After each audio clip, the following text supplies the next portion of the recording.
Hello, hello, bonjour. Allez, aujourd'hui, eh oui, je vous aime. Je suis de retour en 2026 et aujourd'hui, nous allons reprendre des activités créatives avec vous sur YouTube. Parce que ce n'est pas parce que je ne suis pas présente que de mon côté, je ne suis pas créative. Il y a le scrapbooking, il y a la peinture, il y a les jeux de société. Oui, je mets tout ça dans les esprits créatifs et quand j'ai le temps ou quand j'ai envie ou quand j'ai la forme, eh bien, je colorie parce que cette activité, je l'adore, mais elle est chronophage. Elle prend beaucoup de temps, donc il faut réussir à la caser dans les vies trépidantes entre le monde du travail, celui du quotidien.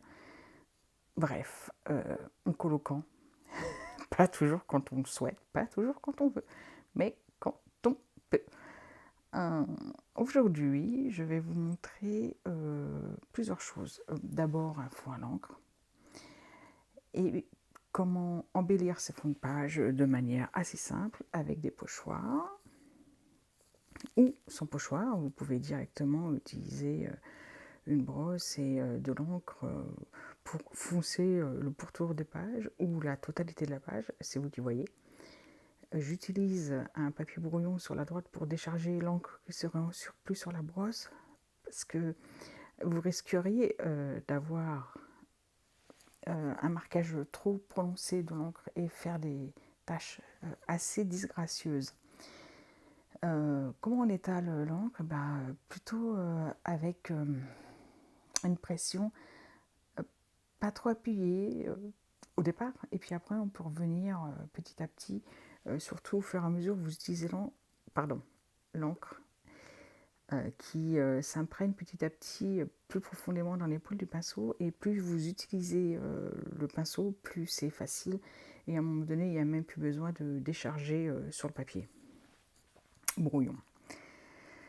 Petit à petit, voilà, à la vitesse normale, je fonce mon décor et à l'œil j'arrête quand ça me convient.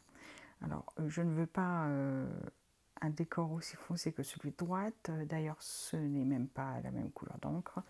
Là, j'utilise Vintage Photo. Voilà, c'est la couleur de l'encre. Et je sais plus. J'ai oublié ce que je voulais dire. Bref, j'ai mis en accéléré pour juste vous montrer qu'en bas, je vais simplement flouter, voilà, rajouter de l'encre en fond. C'est histoire d'avoir un papier moins écru, un peu plus foncé en faisant un dégradé. Donc là, vraiment, je ne veux pas du tout de tâches, donc je fais vraiment attention et je décharge directement sur le brouillon et petit à petit, je vais avoir le résultat escompté, puis j'arrête quand je le veux, tout simplement. Euh, sur l'autre page, voici la carte du Nord dans le RI. Et puis je vais tracer la boussole là, de la carte marine.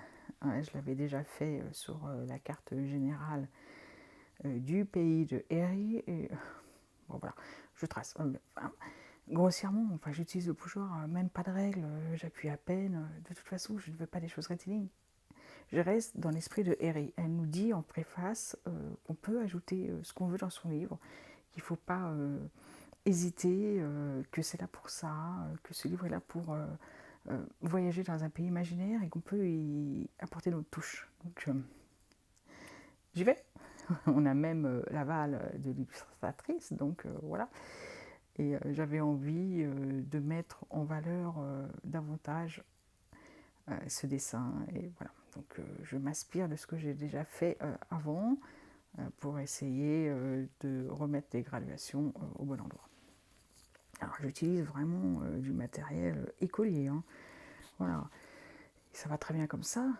Pour rappel, les lignes des riz ne sont pas forcément toujours droites parce qu'elles dessinent à l'encre de Chine avec des cure-dents.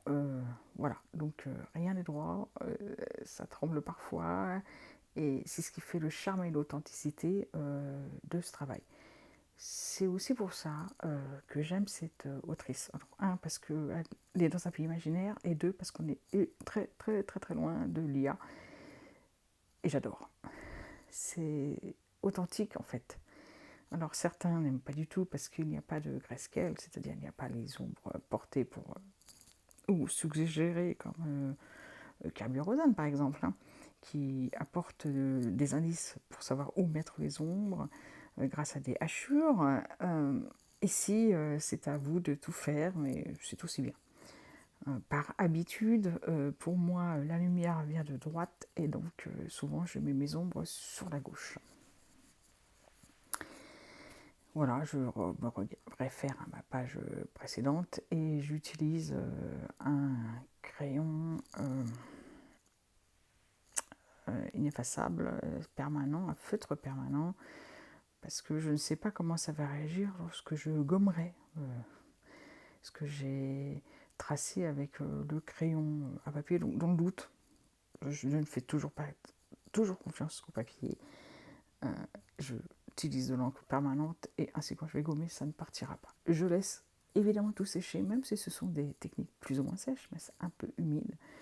Donc le gommage sera vraiment à la fin, une fois que je serai sûre et certaine que l'encre est bien séchée et se soit bien imprégnée dans le papier.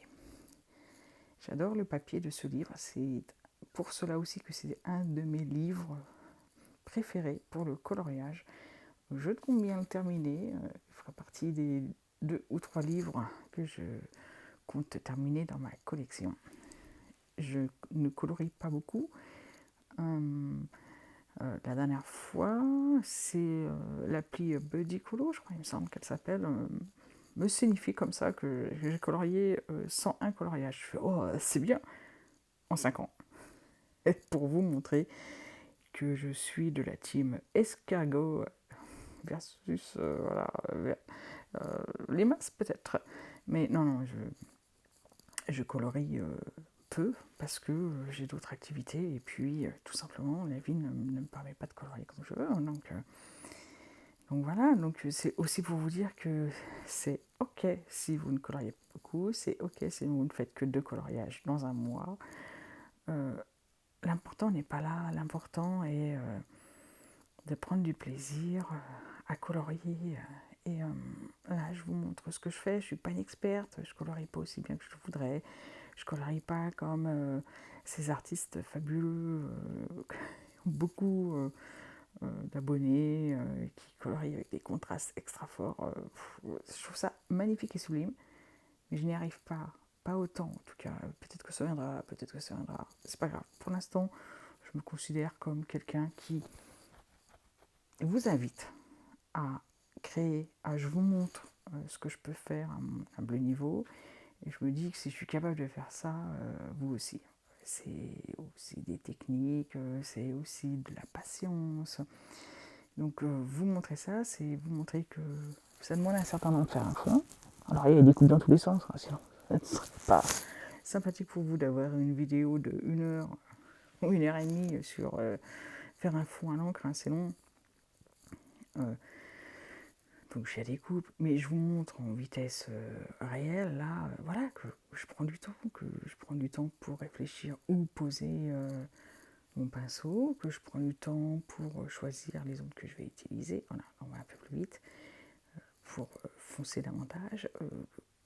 Tout ça, ça prend du temps et de la patience, et petit à petit, couche par couche, comme pour le coloriage, l'encre va foncer, et puis jusqu'à ce que j'ai un résultat, on va dire, satisfaisant. L'intérêt pour moi, c'est de sortir un peu de contraste pour pouvoir essayer de donner du volume à tout ça. Et puis de l'intérêt. Donc c'est très coloré. Pour moi, le fond à l'encre, c'est un des fonds les plus aisés à faire, aussi le plus rapide. Il y avait auparavant tout un fond à l'aquarelle. C'est aussi une manière de faire un fond rapidement, parce que tout faire au crayon, c'est c'est pas imaginable en fait, parce que ça prend trop de temps. C'est extrêmement joli, c'est très beau. Et un dessin que j'ai fait dedans, là, tout au crayon, mais j'en pouvais plus en fait, ça prenait trop de temps. C'est un de mes colos préférés de tous, parce qu'il est tout au crayon. mais ça prend beaucoup de temps. Donc pour avoir quelque chose de plus rapide, les aquarelles, c'est quand même en fond, de première intention, c'est quand même intéressant. Autre chose, ça modifie pour moi un peu la texture du papier et ça permet aussi de colorier beaucoup plus facilement, par exemple là avec les polychromos. La vitesse là c'est x2. Et je vous montre mes choix en fait. Je colorie là pour faire du contraste, mais aussi pour revenir parce qu'il y a des manques avec le pinceau. Donc ça fait pas très très heureux là sur les buissons. Ça fait une petite marge blanche et c'est assez disgracieux. Donc je reviens comme ça souvent avec les crayons sur des petits détails. Mais l'essentiel là de tous ces arbustes, végétation, ça a été fait à l'aquarelle et je reviens un peu dessus. Là, je vous montre la colorisation en vitesse réelle de ma petite cabane. Alors, pareil, je me dis où est-ce que je vais foncer. Bon, alors là, il y a la bordure du toit, donc je me dis il y a une ombre en dessous. Là, je vais mettre un peu un effet bois sur la porte. Elle était trop palote, donc je vais revenir avec mes crayons et puis je vais la foncer, mais je la veux, comme ma première idée, jaune, enfin jaunâtre, enfin une espèce de crépi à la chaux qui serait jaune, donc je reste dedans, donc j'utilise voilà, un crayon ocre et je vais fondre un peu les ombres que j'ai étalées avec le premier crayon marron, et puis en fait ça va mélanger les couleurs. C'est ça que j'adore dans les crayons là. Les bons crayons de couleur, c'est parce que les couleurs se mélangent comme on mélangerait des pigments à la peinture, comme on mélangerait des pigments à l'aquarelle. C'est exactement le même système. Et c'est magique. Enfin, pour moi, oui. C'est ça que j'aime. C'est créer ma propre couleur ou créer mon propre dégradé à partir de pigments. Donc je ne considère pas tant les crayons de couleur pour leur couleur, mais pour leur potentialité dans la multitude de mélanges qu'on peut faire entre eux. En plus, moi j'adore mélanger mes gammes. Je plein de crayons de différentes qualités, de différentes textures, et je mélange aussi bien les crayons à l'huile que les crayons à la cire. Enfin voilà. Pour moi, tout est bon à partir du moment où je m'éclate avec les couleurs. C'est ça que j'aime dans le coloriage, c'est s'éclater dans la couleur. Ce château, ce gris là, je l'ai utilisé un peu en bas, et puis en fait, de proche en proche, même s'il y a beaucoup de couleurs dans ce coloriage, je vais quand même utiliser le plus possible une couleur qui va passer d'un motif à l'autre pour créer une harmonie et un ensemble plutôt cohérent. Voilà. Et là, je vous montre qu'avec un seul crayon, on peut créer déjà quelque chose de fort sympathique. Alors, ce château, je le veux en ton gris et je vais poser les ombres. Alors, voilà, comme je vous dis, sur la gauche. Donc, je vais foncer de manière arbitraire tout ce qui est sur la gauche, et puis à force de colorer sur la gauche, bah voilà, et plus facile. Je colorie aussi sous les toits, je colorie sous les reliefs pour donner du contraste et rendre les choses un peu plus dynamiques, en tout cas faire semblant, tromper l'esprit pour faire croire qu'il y a du relief alors qu'il n'y en a pas, hein, évidemment. C'est ça. Donc si vous devez faire quelque chose, entraînez-vous sans faire de dégradé avec plusieurs crayons. C'est trop compliqué au départ. Prenez un seul crayon et puis vous variez la pression ou vous variez le nombre de couches. Plus vous mettrez de couches, plus ce sera foncé. Plus vous appuierez, plus ce sera foncé. Voilà. Donc déjà, si vous contentez de faire ça, ben, vous pouvez avoir un résultat plutôt sympathique. C'est la fin de cette vidéo. Je vous dis bye bye, à bientôt et amusez-vous. Voilà, un temps pour vous et un temps pour vous. Allez, ciao, bye bye, à bientôt.